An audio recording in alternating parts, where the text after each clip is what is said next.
शिल्पकर welfare society द्वारा मुख्यमंत्री पुष्कर सिंह धामी को ज्ञापन दिया, जिसमें उनका कहना है कि उक्त सीट अनुसूचित जाति हेतु आरक्षित की जाए। यदि शासन द्वारा उक्त सीट को अनुसूचित जाति हेतु आरक्षित नहीं किया जाता है, ऐसी स्थिति में अनुसूचित जाति समुदाय का शासन प्रशासन से विश्वास टूट जाएगा। नमस्कार सर, आपका नाम?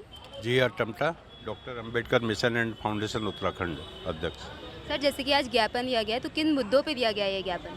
ये जो ज्ञापन है ये भारत के संविधान के तहत हल्द्वानी की मेयर सीट को वर्षों से आज़ादी के बाद, आज़ादी के 76 वर्ष होने को हैं, तो तब से अभी तक इसको आरक्षित नहीं किया गया, जबकि चक्रीय क्रम में इसको आरक्षित होना चाहिए था, अभी तक नहीं किया गया। इसकी मतलब हमारे इस समाज की उपेक्षा की गई, संविधान सम्मत अधिकारों की उपेक्षा की गई, जबकि हजारों की संख्या में जो है यहाँ पर वोटर हैं और सरकार को खुद ही संज्ञान लेना चाहिए कि यह सीट आरक्षित होनी चाहिए।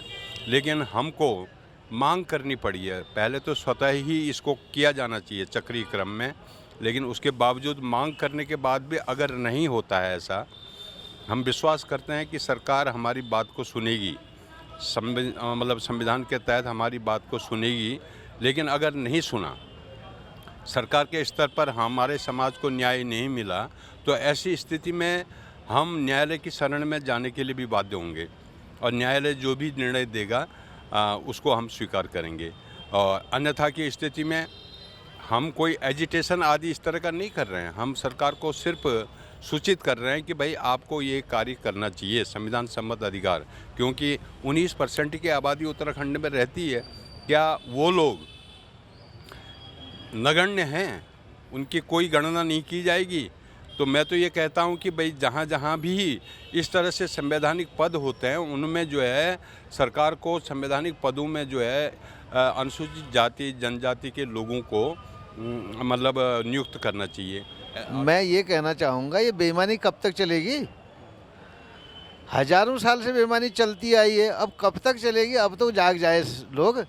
अब तो 21वीं सदी में लोग चाँद पे जा रही है, अब भी कबड्डी में ही रह गए। ये अब हल्द्वानी मेयर की सीट को 80 की सीट घोषित करना चाहिए, क्योंकि इस 2018 में यहाँ की आबादी, वोटर की आबादी नगर निगम की 40,000 थी, वो इस समय 2024 में लगभग कम से कम 50,000 हो गई होगी। तो जहाँ 50,000 वोटर हों तो उस वोटर का इग्नोर करना ये न्याय संगत नहीं है। अगर सरकार न्यायप्रिय हो तो उसे इस सीट को रिजर्व सीट घोषित करना चाहिए और जो 2024 का चुनाव हो मेयर का, वो अनुसूचित जाति के लिए आरक्षित हो, सुरक्षित सीट रखा जाए। तभी इस लोग जो नगर निगम में जो भी नीतियां बनेंगी उसमें इस वर्ग का हस्तक्षेप रहेगा, इस वर्ग की नीतियों में सहभागिता रहेगी। अगर नीतियों में सहभागिता सरकार नहीं देना चाहती है तो इसलिए वो ऐसा नहीं करती, इसका मतलब ये होता है। तो मैं देखता हूँ चाहे यहाँ से लेकर दिल्ली तक जहाँ भी अनुसूचित जाति के लोगों की आबादी होती है वो बूचड़ खाने में ही रहती है, हल्द्वानी भी बूचड़ खाना ही है। तो अगर सरकार चाहे कि ये हम सब मुख्य धारा पर रहें तो इनका प्रतिनिधित्व होना बहुत आवश्यक है। इसलिए मेयर की सीट को सुरक्षित सीट होना अति आवश्यक है, ताकि यहाँ के लोगों का चौमुखी विकास हो सके और मुख्य धारा में वो शामिल हो सके। नमस्कार सर, आपका शुभ नाम? मुकेश चंद बौद्ध, मुख्य संयोजक शिल्पकार वेलफेयर सोसाइटी, प्रदेश अध्यक्ष हूँ शिल्पकार वेलफेयर सोसाइटी का। जी, आज का जो हमारा उद्देश्य था ये ज्ञापन देने का, हमने माननीय मुख्यमंत्री उत्तराखंड सरकार को ज्ञापन दिया। ज्ञापन देने का उद्देश्य था कि आज़ादी के 76 वर्ष बीत जाने के बावजूद भी हल्द्वानी की नगर निगम महापौर की सीट जो है आज तक अनुसूचित जाति के व्यक्तियों के लिए रिजर्व नहीं आ पाई। तमाम जो राजनीतिक दलों से जुड़े हुए लोग हैं, अनुसूचित जाति विभाग में जो काम करते हैं, उन लोगों ने भी अपनी दावेदारी सुनिश्चित की है अपनी अपनी पार्टियों को, भले वो कांग्रेस को, भारतीय जनता पार्टी को या बहुजन समाज पार्टी को, उन्होंने अपनी अपनी दावेदारी जो है सरकार के अपने अपने नेताओं के समक्ष रखी गई है।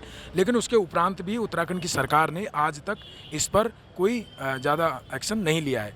तो हम सरकार से मांग करते हैं कि हल्द्वानी की महापौर की सीट, क्योंकि हल्द्वानी में उसको रिजर्व किया जाए, क्योंकि हल्द्वानी में लगभग 40,000 मतदाता 2018 के आंकड़ों के अनुसार, वो भी न्यूज़ 18 की रिपोर्ट के अनुसार 2018 में अनुसूचित जाति के लगभग 40,000 मतदाता हैं।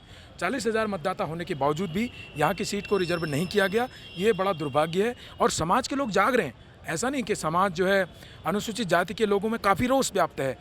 हम ये चाहते हैं कि जो संवैधानिक अधिकार मिले हैं, जो डॉक्टर बाबा साहब अम्बेडकर जी ने हमें जो अधिकार दिए हुए हैं, आज़ादी से आज तक के जो संविधान लागू होने से लेकर के आज तक के 76 वर्ष बीत जाने के बाद वो पूरी तरह क्यों नहीं मिल पाए? इसका कारण क्या है? क्या सरकारों की मानसिक स्थिति ऐसी नहीं रही? क्यों आखिर उन्होंने इस सीट को रिजर्व नहीं किया? ये सवाल उठता है। भले वो कांग्रेस पार्टी की सरकार रही हो या भारतीय जनता पार्टी की सरकार रही हो, दोनों ने अनुसूचित जाति के लोगों की अवहेलना की है, अनदेखी की गई उनके द्वारा। तो हम ये मांग करते हैं वर्तमान सरकार से कि आप कम से कम इस पर संज्ञान लीजिएगा। अन्यथा की स्थिति में अभी तो जैसा कि सर ने बताया, टमटा जी ने, अभी तो हमारे लिए न्यायालय ही मुख्यमंत्री हैं।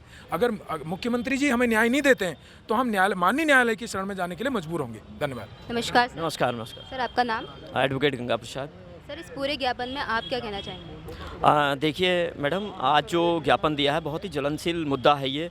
हल्द्वानी महापौर की जो सीट है उसको जो है एससी समाज के लिए आरक्षित करने के विषय में, जैसे कि हमारे मुकेश जी शिल्पकार वेलफेयर और ऑर्गेनाइजेशन के जो प्रदेश अध्यक्ष हैं, इनके बैनर तले ये कार्यक्रम हुआ। तो इन्होंने जो आंकड़े बताए, 40,000 के मतदाता जब हमारे इस हल्द्वानी सीट पर हैं तो परिवर्तन तो परिसीमन के हिसाब से और जो है चक्रीय रोटेशन के हिसाब से भी जो हल्द्वानी की मेयर की सीट है वो रिजर्व होनी चाहिए। क्योंकि पूर्व में भी इस तरह के वक्तव्य इस तरह के संगठनों के द्वारा जो है सरकार को ज्ञापन वगैरह दिए जा चुके हैं। लेकिन आज जो ये ज्ञापन दिया गया जिसमें करीबन 15-16 जो हमारे महापौर रहे हैं उनमें सब जनरल कैटेगरी के रहे हैं। कभी भी शिल्पकार समाज या एससी समाज से कोई भी व्यक्ति को प्रतिनिधित्व नहीं मिल सका है, जिस कारण जो है आज ये ज्ञापन दिया है सरकार को। और हम मुख्यमंत्री जी से इस आपके न्यूज़ के माध्यम से हम उनके सामने ये बात भी रखना चाहते हैं कि जो है इस पर गौर फरमाया जाए, ताकि आने वाले हमारा जो अनुसूचित समाज है उनका जो है उनका आभार व्यक्त भी कर सके। और जगह जगह भी परिसीमन होने हैं तो हल्द्वानी को मुख्य, क्योंकि ये हल्द्वानी प्रवेश द्वार है उत्तराखंड का, यहाँ पर अगर रिजर्व समाज का सीट यहाँ पर आरक्षित होती है तो हम उनका तहे दिल से धन्यवाद अदा करेंगे। सर जैसे कि भी जो आपने ज्ञापन दिया है इसमें आपका क्या रोल है मेन? देखिए, जो ज्ञापन प्रेषित किया गया है यहाँ पे मेयर की सीट को आरक्षित करने के लिए, ये शासन को संदर्भित है और इसको शासन को प्रेषित कर दिया जाएगा।